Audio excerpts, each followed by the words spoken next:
Hey guys, welcome back to my channel. I'm Eden Strader, a destination wedding photographer turned business coach, now helping creatives and photographers like you build six-figure businesses and beyond and build the business of your dreams so that you can build the life of your dreams. And I'm so excited to have you here.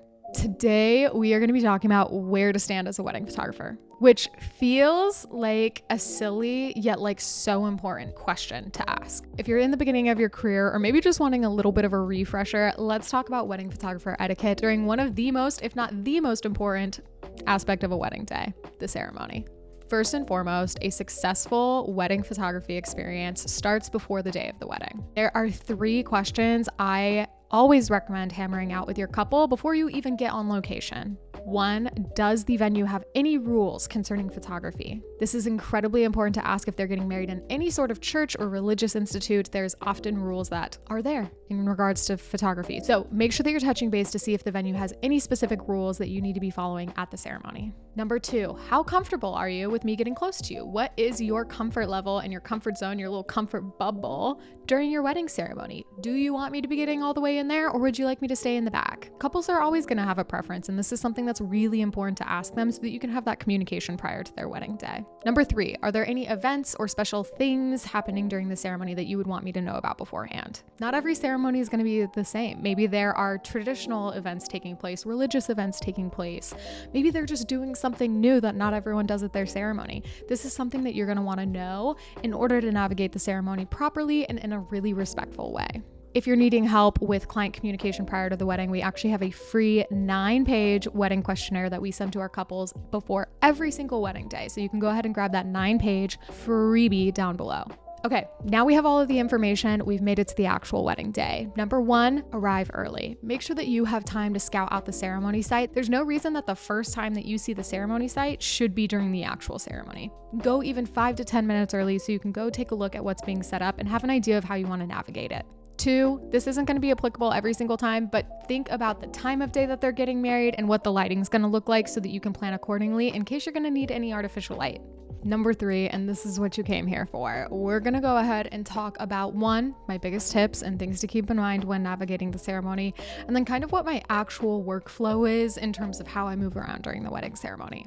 So first, let's talk just general tips and tricks. 1, stay near the edges. Try to be so over ridiculous aware of how you are blocking people or where you're standing in reference to people. These people are here to see the couple get married. Do not block them for a photo. If you are outside or in a ceremony space that has some spaces on the edges, try to stand there as much as possible. Move around quietly. Like, put your phone on airplane mode. Try to make your cameras light and quiet as possible. Don't be talking to your team. Have a conversation with them beforehand on how you're going to navigate the space so that you don't have to be talking during the ceremony. 3, use a telephoto lens. Please, please, please use a zoom lens, compressed lens, whatever it may be. I personally love my 70-200. I also have worked with an 85mm before, but even if you have to rent a lens, try to invest in a longer focal length lens for your camera, because this is going to give you the ability to get beautiful close-up shots and storytelling images without having to get super close to your couple. There's nothing that is going to send me over the edge quicker than seeing someone shooting an entire wedding day on a 35mm and having to get all up in the couple's grill in order to get those photos like when they're putting on the rings. Now let's talk about my actual workflow during a wedding ceremony. Let's say it's just me shooting, no second shooter. I'm going to stand up at the front on typically like the left side of the aisle, squatting down so that way everyone can see the partner that's up at the top and the person doing the processional. By standing in this spot, kind of like squatting down, I'm able to get partner 1 walking down the aisle, and I'm also able to get the reaction of partner 2. If I have a second shooter, I'm going to have one of us up front and one of us on the back end on the exact same side so that we're not getting in each other's shots. However, one of us can focus on getting the reaction while the other one can focus on getting the processional and from behind while that partner walks down the aisle even further.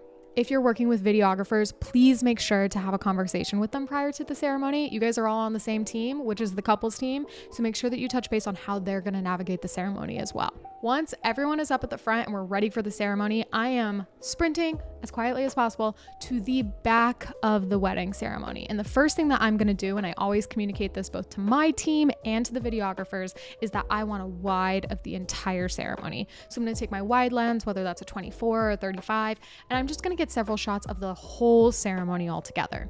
After that, this is where we start moving around. I'm gonna either walk up and down the aisle, typically standing as low as possible, even if that means doing a little bit of a crouch to get all of the shots I need, while going up the sides if there's room to get guest reactions, to get different angles of the couple, whatever it may be. When it's during their vows, I'm going to, if I have time, ideally, I'm going to try to get their reaction while reading their own vows as well as their partner's reaction. However, if I don't have time for that, I'm typically just going to keep an eye on the emotions and see if they're going to be more emotional during their reading of their own vows or hearing their partner's vows, so that I can get more of an emotional photo. But again, this is another reason to have a second shooter, even if it's just for the ceremony, so that you can be getting both of those shots. An important thing to remember as a photographer is the videographer is most likely videoing this entire thing, whereas you just need to get like as many photos as possible. But if it's a really, really long ceremony, it's actually probably going to reach the point where you don't need to be taking that many photos anymore, because it's just people talking. So there does sometimes come a point during the ceremony where I just go stand at the back with my 70 to 200, and I just kind of keep my eyes out for anything changing, even if that's someone getting a little bit more emotional or guest or whatever it may be. Once they're ready to put on their rings, I am going up the aisle, squatting again in the middle, and using my telephoto lens in order to get photos of the hands, of their reactions, putting on the rings, all of that good stuff. And then I back up, ready to take that first kiss photo. And then I usually back up down the aisle with them during the recessional, usually with the videographer right next to me. This is another reason to have a really good relationship and conversation with everyone that's there documenting this moment, because you guys need to be on board that you're both going to be in the aisle, you're both going to be scooting backwards. When it comes to the ceremony, really just keep in mind that you are there to capture this for the couple. So be really intentional and aware of guests, blocking people's views, but also don't be afraid to get creative and try new shots so that you can capture everything possible for your couple. All right, if you guys have any questions on navigating the wedding ceremony as a wedding photographer, or just wedding photographer etiquette in general, feel free to leave those questions below, and we will link some additional wedding day freebies for you, and we will see you next time.